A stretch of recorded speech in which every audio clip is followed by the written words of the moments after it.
صلاح الدین ایوبی کے دور کے وقائع نگاروں کی تحریروں میں ایک شخص سیف اللہ کا ذکر ان الفاظ میں آتا ہے کہ اگر کسی انسان نے سلطان ایوبی کی عبادت کی ہے تو وہ سیف اللہ تھا۔ سلطان ایوبی کے گہرے دوست اور دستراس بہاؤالدین شداد کی اس ڈائری میں جو آج بھی عربی زبان میں محفوظ ہے، سیف اللہ کا ذکر تفصیل سے ملتا ہے۔ یہ شخص جس کا نام کسی باقاعدہ تاریخ میں نہیں ملتا، صلاح الدین ایوبی کی وفات کے بعد 17 سال زندہ رہا۔ وقائع نگار لکھتے ہیں کہ اس نے عمر کے یہ آخری 17 سال سلطان ایوبی کی قبر کی مجاوری میں گزارے تھے۔ اس نے وصیت کی تھی کہ وہ مر جائے تو اسے سلطان کے ساتھ دفن کیا جائے، مگر سیف اللہ کی کوئی حیثیت نہیں تھی۔ وہ ایک گمنام انسان تھا جسے عام قبرستان میں دفن کیا گیا، اور وہ وقت جلد ہی آ گیا کہ اس قبرستان پر انسانوں نے بستی آباد کر لی اور قبرستان کا نام و نشان مٹا ڈالا۔ تاریخی لحاظ سے سیف اللہ کی اہمیت یہ تھی کہ وہ سمندر پار سے صلاح الدین ایوبی کو قتل کرنے آیا تھا۔ اس وقت اس کا نام میگنانا ماریوس تھا۔ اس نے اسلام کا صرف نام سنا تھا، اسے کچھ علم نہیں تھا کہ اسلام کیسا مذہب ہے۔ صلیبیوں کے پروپیگنڈے کے مطابق اسے یقین تھا کہ اسلام ایک قابل نفرت مذہب اور مسلمان ایک قابل نفرت فرقہ ہے جو عورتوں کا شیدائی اور انسانی گوشت کھانے کا عادی ہے۔ لہٰذا میگنانا ماریوس جب کبھی مسلمان کا لفظ سنتا تھا تو وہ نفرت سے تھوک دیا کرتا تھا۔ وہ بے مثال جرأت کا مظاہرہ کرتے ہوئے جب صلاح الدین ایوبی تک پہنچا تو میگنانا ماریوس قتل ہو گیا اور اس کے مردہ وجود سے سیف اللہ نے جنم لیا۔ تاریخ میں ایسے حکمرانوں کی کمی نہیں جنہیں قتل کیا گیا یا جن پر قاتلانہ حملے ہوئے، لیکن سلطان صلاح الدین ایوبی تاریخ کی ان معدود چند شخصیتوں میں سے ہے جسے قتل کرنے کی کوششیں دشمنوں نے بھی کیں اور اپنوں نے بھی، بلکہ اپنوں نے اسے قتل کرنے کی غیروں سے زیادہ سازشیں کیں۔ یہ امر افسوسناک ہے کہ سلطان ایوبی کی داستان ایمان افروز کے ساتھ ساتھ ایمان فروشوں کی کہانی بھی چلتی ہے۔ اسی لیے صلاح الدین ایوبی نے بارہا کہا تھا، تاریخ اسلام وہ وقت جلد دیکھے گی جب مسلمان رہیں گے تو مسلمان ہی، لیکن اپنا ایمان بیچ ڈالیں گے اور صلیبی ان پر حکومت کریں گے۔ آج ہم وہ وقت دیکھ رہے ہیں۔ سیف اللہ کی کہانی اس وقت سے شروع ہوتی ہے جب سلطان ایوبی نے صلیبیوں کا متحدہ بیڑا بحیرہ روم میں نذر آب و آتش کیا تھا۔ ان کے کچھ بحری جہاز بچ کر نکل گئے تھے۔ سلطان ایوبی بحیرہ روم کے ساحل پر اپنی فوج کے ساتھ موجود رہا اور سمندر میں سے نکلنے والے صلیبیوں کو گرفتار کرتا رہا۔ ان میں 7 لڑکیاں بھی تھیں جن کا تفصیلی ذکر آپ سن چکے ہیں۔ مصر میں سلطان کی سوڈانی سپاہ نے بغاوت کر دی جسے سلطان نے دبا لیا۔ اسے سلطان زنگی کی بھیجی ہوئی کمک بھی مل گئی۔ وہ اب صلیبیوں کے عزائم کو ختم کرنے کے منصوبے بنانے لگا۔ بحیرہ روم کے پار روم شہر کے مدافعات میں صلیبی سربراہوں کی کانفرنس ہو رہی تھی۔ ان میں شاہ آگسٹس تھا، شاہ ریمانڈ اور شاہ لوئی ہفتم کا بھائی رابرٹ بھی۔ اس کانفرنس میں سب سے زیادہ قہر و غضب میں آیا ہوا ایک شخص تھا جس کا نام ایملرک تھا۔ وہ صلیبیوں کے اس متحدہ بیڑے کا کمانڈر تھا جو مصر پر فوج کشی کے لیے گیا تھا، مگر صلاح الدین ایوبی ان پر ناگہانی آفت کی طرح ٹوٹ پڑا اور اس بیڑے کے ایک بھی سپاہی کو مصر کے ساحل پر قدم نہ رکھنے دیا۔ مصر کے ساحل پر جو صلیبی پہنچے وہ سلطان ایوبی کے ہاتھ میں جنگی قیدی تھے۔ صلیبیوں کی کانفرنس میں ایملرک کے ہونٹ کانپ رہے تھے۔ اس کا بیڑا غرق ہوئے 15 دن گزر گئے تھے۔ وہ 15ویں دن اٹلی کے ساحل پر پہنچا تھا۔ سلطان ایوبی کے آتشی تیر اندازوں نے اس کے جہاز کے بادبان اور مستول جلا ڈالے تھے۔ یہ تو اس کی خوش قسمتی تھی کہ اس کے ملاحوں اور سپاہیوں نے آگ پر قابو پا لیا تھا اور جہاز کو بچا لے گئے تھے، مگر بادبانوں کے بغیر جہاز سمندر پر ڈولتا رہا۔ پھر طوفان آ گیا۔ اس کے بچنے کی کوئی صورت نہیں رہی تھی۔ بہت سے بچے کھچے جہاز اور کشتیاں اس طوفان میں غرق ہو گئی تھی۔ یہ ایک معجزہ تھا کہ ایملرک کا جہاز ڈولتا بھٹکتا ڈوب ڈوب کر ابھرتا اٹلی کے ساحل سے جا لگا تھا۔ اس میں اس کے ملاحوں کا بھی کمال شامل تھا۔ انہوں نے چپوؤں کے زور پر جہاز کو قابو میں رکھا تھا۔ ساحل پر پہنچتے ہی اس نے تمام ملاحوں اور سپاہیوں کو بے دریغ انعام دیا۔ صلیبی سربراہ وہیں اس کے منتظر تھے۔ وہ اس پر غور کرنا چاہتے تھے کہ انہیں دھوکہ کس نے دیا ہے۔ ظاہر ہے کہ شک سوڈانی سالار ناجی پر ہی ہو سکتا تھا۔ اسی کے خط کے مطابق انہوں نے حملے کے لیے بیڑا روانہ کیا تھا۔ مگر ان کے ساتھ ناجی کا تحریری رابطہ پہلے بھی موجود تھا۔ انہوں نے ناجی کے اس خط کی تحریر پہلے 2 خطوں سے ملائی تو انہیں شک ہوا کہ یہ کوئی گڑبڑ ہے۔ انہوں نے قاہرہ میں جاسوس بھیج رکھے تھے مگر ان کی طرف سے بھی کوئی اطلاع نہیں ملی تھی۔ انہیں یہ بتانے والا کوئی نہ تھا کہ سلطان صلاح الدین ایوبی نے ناجی اور اس کے سازشی سالاروں کو خفیہ طریقے سے مروا دیا اور رات کی تاریکی میں گمنام قبروں میں دفن کر دیا تھا، اور صلیبی سربراہوں اور بادشاہوں کے وہم و گمان میں یہ بات بھی نہیں آ سکتی تھی کہ جس خط پر انہوں نے بیڑا روانہ کیا تھا وہ خط ناجی کا ہی تھا، مگر حملے کی تاریخ سلطان ایوبی نے تبدیل کر کے لکھی تھی۔ جاسوسوں کو ایسی معلومات کہیں سے بھی نہیں مل سکتی تھیں۔ یہ کانفرنس کسی نتیجے پر نہ پہنچ سکی۔ ایملر کے منہ سے بات تک نہیں نکلتی تھی۔ وہ شکست خوردہ تھا، غصے میں بھی تھا اور تھکا ہوا بھی تھا۔ کانفرنس اگلے روز کے لیے ملتوی کر دی گئی۔ رات کے وقت یہ تمام سربراہ شکست کا غم شراب میں ڈبو رہے تھے۔ ایک آدمی اس محفل میں آیا، اسے صرف ریمانڈ جانتا تھا۔ وہ ریمانڈ کا قابل اعتماد جاسوس تھا۔ وہ حملے کی شام مصر کے ساحل پر اترا تھا۔ اس سے تھوڑی ہی دیر بعد صلیبیوں کا بیڑا آیا اور اس کی آنکھوں کے سامنے یہ بیڑا سلطان ایوبی کی قلیل فوج کے ہاتھوں تباہ ہوا تھا۔ یہ جاسوس مصر کے ساحل پر رہا اور اس نے بہت سی معلومات مہیا کر لی تھیں۔ ریمانڈ نے اس کا تعارف کرایا تو سب اس کے گرد جمع ہو گئے۔ اس جاسوس کو معلوم تھا کہ صلیبی سربراہوں نے سلطان ایوبی کو قتل کرانے کے لیے رابن نام کا ایک ماہر جاسوس سمندر پار بھیجا تھا، اور اس کی مدد کے لیے 5 آدمی اور 7 جوان اور خوبصورت لڑکیاں بھیجی گئی تھیں۔ اس جاسوس نے بتایا کہ رابن زخمیوں کے ساتھ زخمی ہونے کا بہانہ کر کے صلاح الدین ایوبی کے کیمپ میں پہنچ گیا تھا۔ اس کے 5 آدمی تاجروں کے بھیس میں تھے۔ ان میں کرسٹوفر نام کے ایک آدمی نے ایوبی پر تیر چلایا مگر تیر خطا گیا۔ 5 آدمی پکڑے گئے اور 7 لڑکیاں بھی پکڑی گئیں۔ انہوں نے کہانی تو اچھی گھڑ لی تھی۔ سلطان ایوبی نے لڑکیوں کو پناہ میں لے لیا اور 5 آدمیوں کو چھوڑ دیا تھا، مگر ایوبی کا ایک ماہر سراغ رساں جس کا نام علی بن سفیان ہے اچانک آ گیا۔ اس نے سب کو گرفتار کر لیا اور 5 میں سے ایک آدمی کو سب کے سامنے قتل کرا کے دوسروں سے اقبال جرم کروا لیا۔ جاسوس نے کہا، میں نے اپنے متعلق بتایا تھا کہ میں ڈاکٹر ہوں، اس لیے سلطان نے مجھے زخمیوں کی مرہم پٹی کی ڈیوٹی دے دی۔ وہیں مجھے یہ اطلاع ملی کہ سوڈانیوں نے بغاوت کی تھی جو دبا لی گئی ہے اور سوڈانی افسروں اور لیڈروں کو ایوبی نے گرفتار کر لیا ہے۔ رابن 4 آدمی اور 6 لڑکیاں ایوبی کی قید میں ہیں لیکن ابھی تک ساحل پر ہیں۔ 7ویں لڑکی جو سب سے زیادہ ہوشیار ہے لاپتہ ہے۔ اس کا نام موبینہ ارتلاس ہے۔ وہ موبی کہلاتی ہے۔ ایوبی بھی کیمپ میں نہیں ہے اور اس کا سراغ رساں علی بن سفیان بھی وہاں نہیں ہے۔ میں بڑی مشکل سے نکل کر آیا ہوں۔ بڑی زیادہ اجرت پر تیز رفتار کشتی مل گئی تھی۔ میں یہ خبر دینے آیا ہوں کہ رابن، اس کے آدمی اور لڑکیاں موت کے خطرے میں ہیں۔ مردوں کا ہمیں فکر نہیں کرنا چاہیے، لیکن لڑکیوں کو بچانا لازمی ہے۔ آپ جانتے ہیں کہ سب جوان ہیں اور چنی ہوئی خوبصورت ہیں۔ مسلمان ان کا جو حال کر رہے ہوں گے اس کا تصور آپ کر سکتے ہیں۔ ہمیں یہ قربانی دینا پڑے گی، شاہ اگسٹس نے کہا۔ اگر مجھے یقین دلایا جائے کہ لڑکیوں کو جان سے مار دیا جائے گا تو میں یہ قربانی دینے کے لیے تیار ہوں، ریمانڈ نے کہا۔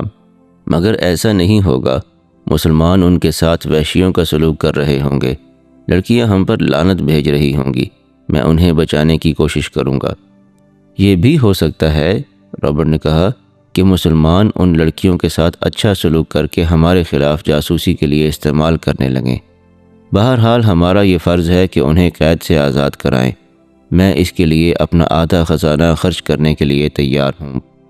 یہ لڑکیاں صرف اس لیے قیمتی نہیں کہ یہ لڑکیاں ہیں، جاسوس نے کہا۔ وہ دراصل تربیت یافتہ ہیں۔ اتنے خطرناک کام کے لیے ایسی لڑکیاں ملتی ہی کہاں ہیں۔ آپ کسی جوان لڑکی کو ایسے کام کرنے کے لیے تیار نہیں کر سکتے کہ وہ دشمن کے پاس جا کر اپنے آپ کو دشمن کے حوالے کر دے، دشمن کی عیاشی کا ذریعہ بنے اور جاسوسی اور تخریب کاری کرے۔ اس کام نے عزت تو سب سے پہلے دینی پڑتی ہے، اور یہ خطرہ تو ہر وقت لگا رہتا ہے کہ جو ہی دشمن کو پتہ چلے گا کہ یہ لڑکی جاسوس ہے تو اسے اذیتیں دی جائیں گی، پھر اسے جان سے مار دیا جائے گا۔ ان لڑکیوں کو ہم نے زر کثیر صرف کر کے حاصل کیا، پھر ٹریننگ دی تھی اور انہیں بڑی محنت سے مصر اور عرب کی زبان سکھائی تھی۔ ایک ہی بار 7 تجربہ کار لڑکیوں کو ضائع کرنا عقل مندی نہیں۔ کیا تم اعتماد سے کہہ سکتے ہو کہ لڑکیوں کو ایوبی کے کیمپ سے نکالا جا سکتا ہے؟ اگسٹس نے پوچھا۔ جی ہاں، جاسوس نے کہا، نکالا جا سکتا ہے۔ اس کے لیے غیر معمولی طور پر دلیر اور پختہ کار آدمیوں کی ضرورت ہے، مگر یہ بھی ہو سکتا ہے کہ وہ 1-2 دنوں تک رابن، اس کے 4 آدمیوں اور لڑکیوں کو قاہرہ لے جائیں۔ وہاں سے نکالنا بہت ہی مشکل ہوگا۔ اگر ہم وقت ضائع نہ کریں تو ہم انہیں کیمپ میں ہی جا لیں گے۔ آپ مجھے 20 آدمی دے دیں، میں ان کی رہنمائی کروں گا، لیکن آدمی ایسے ہوں جو جان پر کھیلنا جانتے ہوں۔ ہمیں ہر قیمت پر ان لڑکیوں کو واپس لانا ہے، ایملرک نے گرج کر کہا۔ اس پر بحیرہ روم میں جو بیتی تھی اس کا وہ انتقام لینے کو پاگل ہوا جا رہا تھا۔ وہ صلیبیوں کے متحدہ بیڑے اور اس بیڑے میں سوار لشکر کا سپریم کمانڈر بن کر اس امید پر گیا تھا کہ مصر کی فتح کا صحرا اس کے سر بندھے گا، مگر صلاح الدین ایوبی نے اسے مصر کے ساحل کے قریب بھی نہ جانے دیا۔ وہ جلتے ہوئے جہاز میں زندہ جل جانے سے بچا تو طوفان نے گھیر لیا۔ اب بات کرتے اس کے ہونٹ کانپتے تھے اور وہ زیادہ تر باتیں میز پر مکے مار کر یا اپنی ران پر زور زور سے ہاتھ مار کر اپنے جذبات کا اظہار کرتا تھا۔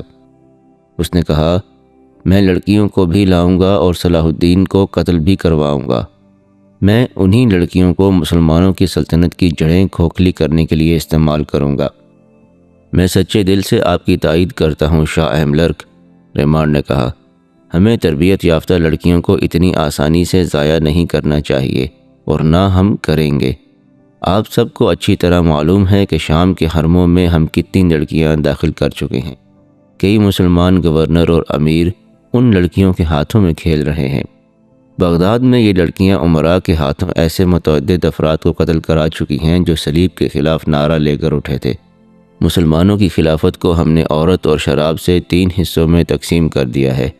ان میں اتحاد نہیں رہا، وہ عیش و عشرت میں غرق ہوتے جا رہے ہیں۔ صرف 2 آدمی ہیں جو اگر زندہ رہے تو ہمارے لیے مستقل خطرہ بنے رہیں گے، ایک نور الدین زنگی اور دوسرا صلاح الدین ایوبی۔ اگر ان دونوں میں سے ایک بھی زیادہ دیر تک زندہ رہا تو ہمارے لیے اسلام کو ختم کرنا آسان نہیں ہوگا۔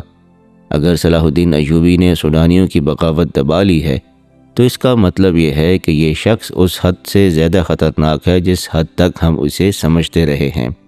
ہمیں میدان جنگ سے ہٹ کر تخریب کاری کا محاذ بھی کھولنا پڑے گا۔ مسلمانوں میں تفرقہ اور بے اطمینانی پھیلانے کے لیے ہمیں ان لڑکیوں کی ضرورت ہے۔ ہمیں اپنے کامیاب تجربوں سے فائدہ اٹھانا چاہیے۔ لوئی ہفتم کے بھائی رابرٹ نے کہا، عرب میں ہم مسلمانوں کی کمزوریوں سے فائدہ اٹھا چکے ہیں۔ مسلمان عورت شراب اور دولت سے اندھا ہو جاتا ہے۔ مسلمان کو مارنے کا بہترین طریقہ یہ ہے کہ اسے مسلمان کے ہاتھوں مرواؤ۔ مسلمان کو ذہنی عیاشی کا سامان مہیا کر دو تو وہ اپنے دین اور ایمان سے دستبردار ہو جاتا ہے۔ تم مسلمان کا ایمان آسانی سے خرید سکتے ہو۔ اس نے عرب کے کئی امراء اور وزراء کی مثالیں دیں جنہیں صلیبیوں نے عورت، شراب اور دولت سے خرید لیا تھا اور انہیں اپنا درپردہ دوست بنا لیا تھا۔ کچھ دیر مسلمانوں کی کمزوریوں کے متعلق باتیں ہوئیں، پھر لڑکیوں کو آزاد کرانے کے عملی پہلوؤں پر غور ہوا۔ آخر یہ طے پایا کہ 20 نہایت دلیر آدمی اس کام کے لیے روانہ کیے جائیں گے اور وہ اگلی شام تک روانہ ہو جائیں گے۔ اسی وقت 4-5 کمانڈروں کو بلایا گیا۔ انہیں اصل مقصد اور مہم بتا کر کہا گیا کہ 20 آدمی منتخب کریں۔ کمانڈروں نے تھوڑی دیر اس مہم کے خطروں کے متعلق بحث مباحثہ کیا۔ ایک کمانڈر نے کہا، ہم پہلے ہی ایک ایسی فورس تیار کر رہے ہیں جو مسلمانوں کے کیمپوں پر شب خون مارا کرے گی اور ان کی متحرک فوج پر بھی رات کو حملے کر کے پریشان کرتی رہے گی۔ اس فورس کے لیے ہم نے چند ایک آدمی منتخب کیے ہیں، لیکن یہ آدمی 100% قابل اعتماد ہونے چاہیے، اگسٹس نے کہا۔ وہ ہماری تمہاری نظروں سے اوجھل ہو کر یہ کام کریں گے۔ یہ بھی ہو سکتا ہے کہ وہ کچھ بھی نہ کریں اور واپس آ کر کہیں کہ وہ بہت کچھ کر کے آئے ہیں۔ آپ یہ سن کر حیران ہوں گے، ایک کمانڈر نے کہا، کہ ہماری فوج میں ایسے سپاہی بھی ہیں جنہیں ہم نے جیل خانوں سے حاصل کیا ہے۔ یہ ڈاکو، چور اور رہزن تھے۔ انہیں بڑی بڑی لمبی سزائیں دی گئی تھی۔ انہیں جیل خانوں میں مرنا ہی تھا۔ ہم نے ان سے بات کی تو وہ جوش و خروش سے فوج میں آ گئے۔ آپ کو شاید یہ معلوم کر کے بھی حیرت ہو کہ ناکام حملے میں ان سزا یافتہ مجرموں نے بڑی بہادری سے کئی جہاز بچائے ہیں۔ میں لڑکیوں کو مسلمانوں سے آزاد کرانے کی مہم میں ایسے 3 آدمی بھیجوں گا۔ مورخوں نے لکھا ہے کہ مسلمانوں میں عیش و عشرت کا رجحان بڑھ گیا اور اتحاد ختم ہو رہا تھا۔ عیسائیوں نے مسلمانوں کو اخلاقی تباہی تک پہنچانے میں ذہنی عیاشی کا ہر سامان مہیا کیا۔ اب انہیں یہ توقع تھی کہ مسلمانوں کو ایک ہی حملے میں ختم کر دیں گے، چنانچہ ان کے خلاف عیسائی دنیا میں نفرت کی طوفانی مہم چلائی گئی اور ہر کسی کو اسلام کے خلاف جنگ میں شریک ہونے کی دعوت دی گئی۔ اس کے جواب میں معاشرے کے ہر شعبے کے لوگ صلیبی لشکر میں شامل ہونے لگے۔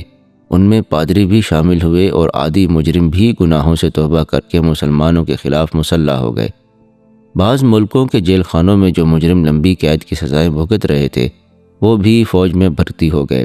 ان مجرموں کے متعلق عیسائیوں کا تجربہ غالباً اچھا تھا، جس کے پیش نظر ایک کمانڈر نے لڑکیوں کو آزاد کرانے اور صلاح الدین ایوبی کو قتل کرنے کے لیے قیدی مجرموں کا انتخاب کیا تھا۔ صبح تک 20 انتہائی دلیر اور ذہین آدمی چن لیے گئے۔ ان میں میگنانا ماریوس بھی تھا، جسے روم کے جیل خانے سے لایا گیا تھا۔ اس جاسوس کو جو ڈاکٹر کے بحروپ میں سلطان ایوبی کے کیمپ میں رہا اور فرار ہو کر آیا تھا، اس کمانڈو پارٹی کا کمانڈر اور گائیڈ مقرر کیا گیا۔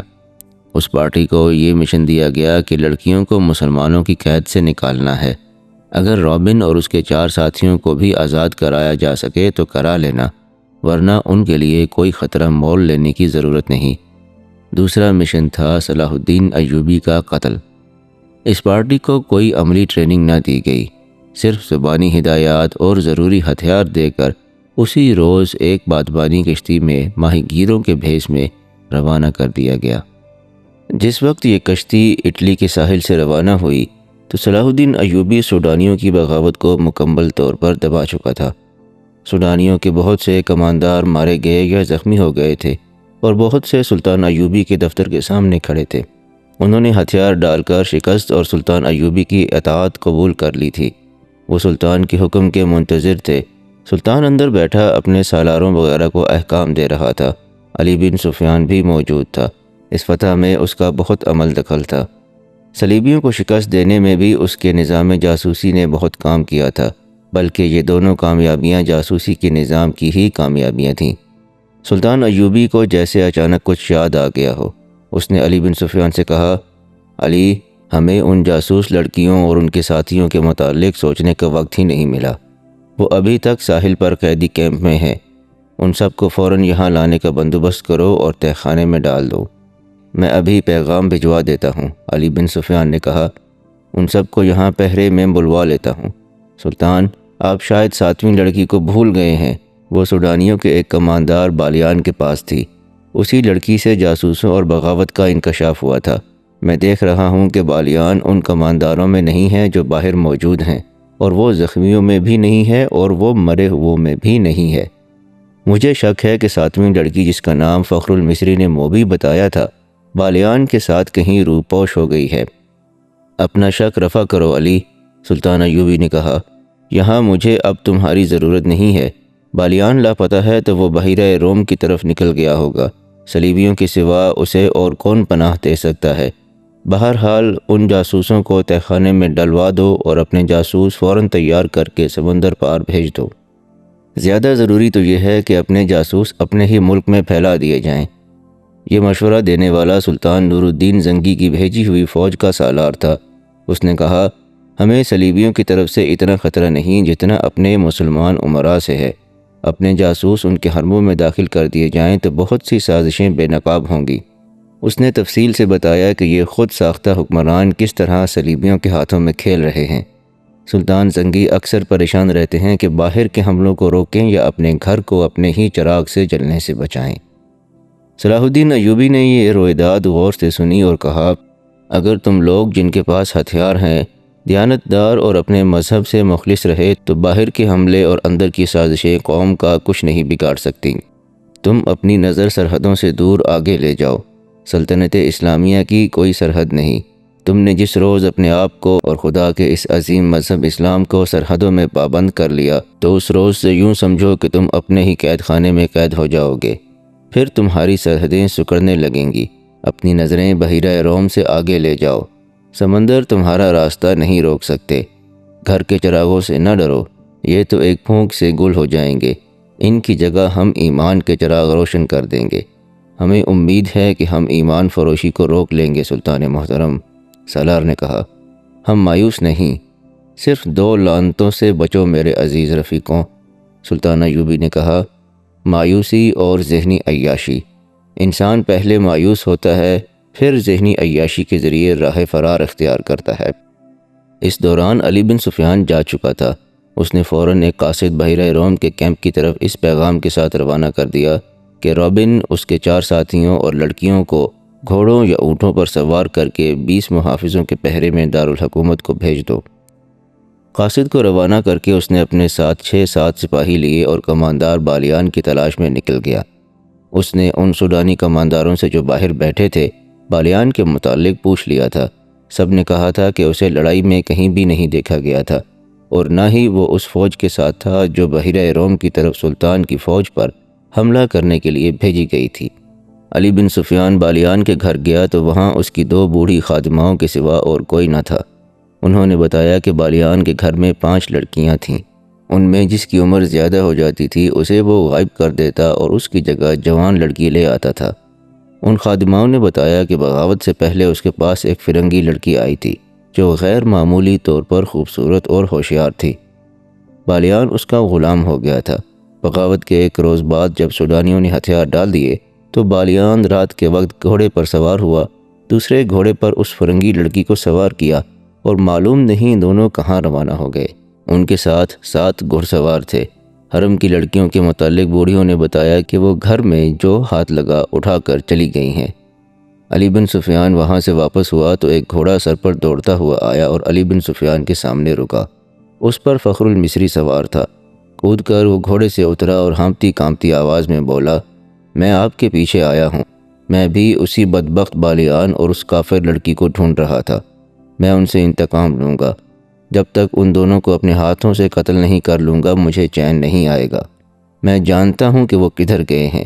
میں نے ان کا پیچھا کیا ہے لیکن ان کے ساتھ 7 مسلح محافظ ہیں۔ میں اکیلا تھا۔ وہ بحیرہ روم کی طرف جا رہے ہیں مگر عام راستے سے ہٹ کر جا رہے ہیں۔ اس نے علی بن سفیان کے گھٹنوں پر ہاتھ رکھ کر کہا، خدا کے لیے مجھے صرف 4 سپاہی دے دیں، میں ان کے تعاقب میں جاؤں گا اور انہیں ختم کر کے آؤں گا۔ علی بن سفیان نے اسے اس وعدے سے ٹھنڈا کیا کہ وہ اسے 4 کی بجائے 20 سوار دے گا۔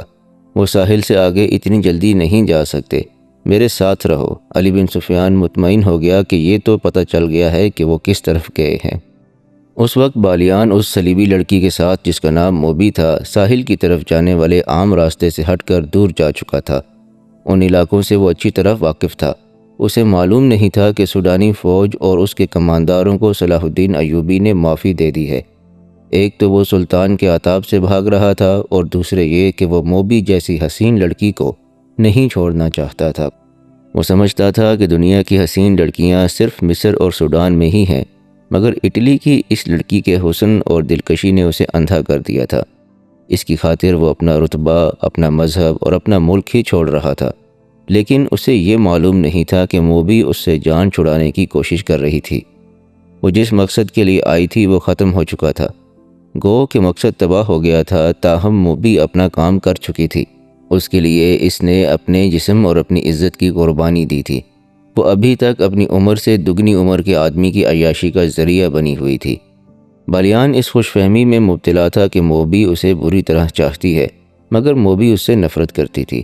وہ چونکہ مجبور تھی اس لیے اکیلی بھاگ نہیں سکتی تھی۔ وہ اس مقصد کے لیے بالیان کو ساتھ لیے ہوئے تھی کہ اسے اپنی حفاظت کی ضرورت تھی۔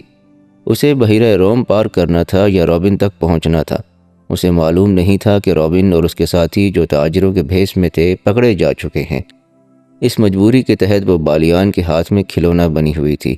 وہ کئی بار اسے کہہ چکی تھی کہ تیز چلو اور پڑاؤ کم کرو ورنہ پکڑے جائیں گے، لیکن بالیان جہاں اچھی جگہ دیکھتا رک جاتا۔ اس نے شراب کا ذخیرہ اپنے ساتھ رکھ لیا تھا۔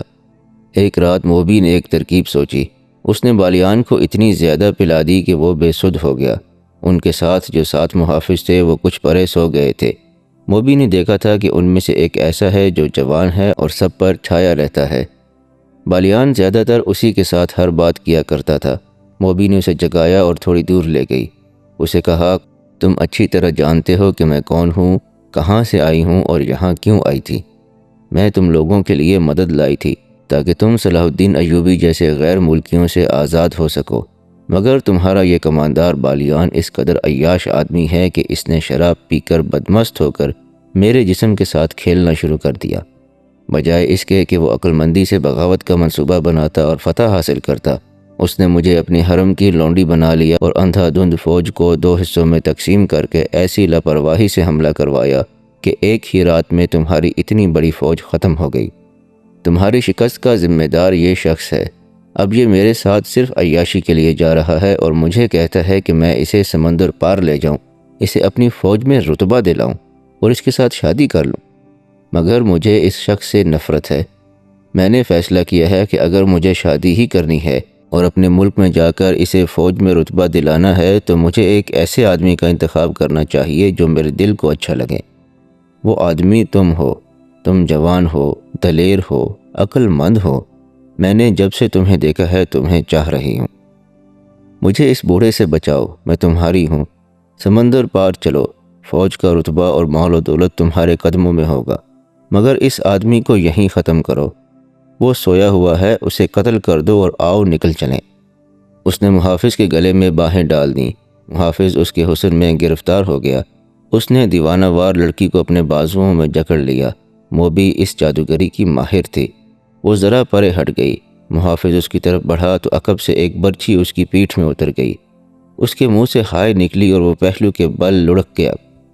برچھی اس کی پیٹھ سے نکلی اور اسے آواز سنائی دی، نمک حرام کو زندہ رہنے کا حق نہیں۔ لڑکی کی چیخ نکل گئی۔ وہ اٹھی اور اتنا ہی کہنے پائی تھی کہ تم نے اسے قتل کر دیا ہے کہ پیچھے سے ایک ہاتھ نے اس کے بازو کو جکڑ لیا اور جھٹکا دے کر اپنے ساتھ لے گیا۔ اسے بالیان کے پاس پھینک کر کہا، ہم اس شخص کے پالے ہوئے دوست ہیں، ہماری زندگی اسی کے ساتھ ہے۔ تم ہم میں سے کسی کو اس کے خلاف گمراہ نہیں کر سکتی۔ جو گمراہ ہوا اس نے سزا پا لی۔ بالیان شراب کے نشے میں بے ہوش پڑا تھا۔ تم لوگوں نے یہ بھی سوچا ہے کہ تم کہاں جا رہے ہو؟ موبی نے پوچھا۔ سمندر میں ڈوبنے، ایک نے جواب دیا۔ تمہارے ساتھ ہمارا کوئی تعلق نہیں ہے۔ جہاں تک بالیان جائے گا ہم وہیں تک جائیں گے۔ اور وہ دونوں جا کر لیٹ گئے۔ دوسرے دن بالیان جاگا تو اسے رات کا واقعہ بتایا گیا۔ موبی نے کہا کہ وہ مجھے جان کی دھمکی دے کر اپنے ساتھ لے گیا تھا۔ بالیان نے اپنے محافظوں کو شاباش دی، مگر ان کی یہ بات سنی انسنی کر دی کہ یہ لڑکی اسے گمراہ کر کے لے گئی تھی اور انہوں نے اس کی باتیں سنی تھیں۔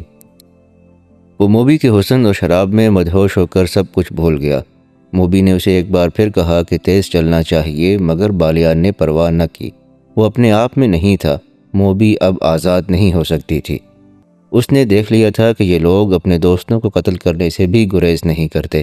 علی بن سفیان نے نہ جانے کیا سوچ کر ان کا تعاقب نہ کیا۔ بغاوت کے بعد کے حالات کو معمول پر لانے کے لیے وہ سلطان ایوبی کے ساتھ بہت مصروف ہو گیا تھا۔ یہاں پر اس قسط کا اختتام ہوتا ہے۔ اگر آپ کو انداز بیان پسند آیا ہو تو اس ویڈیو کو لائک ضرور کیجیے گا، اور ہمارے چینل کے ساتھ جڑے رہنے کے لیے ہمارے چینل کو سبسکرائب بھی کر لیجیے گا۔ انشاءاللہ اگلی قسط میں حاضر ہوتے ہیں۔ تب تک کے لیے اپنے اور اپنے آس پاس کے تمام لوگوں کا بہت خیال رکھیے گا۔ اللہ نگہبان۔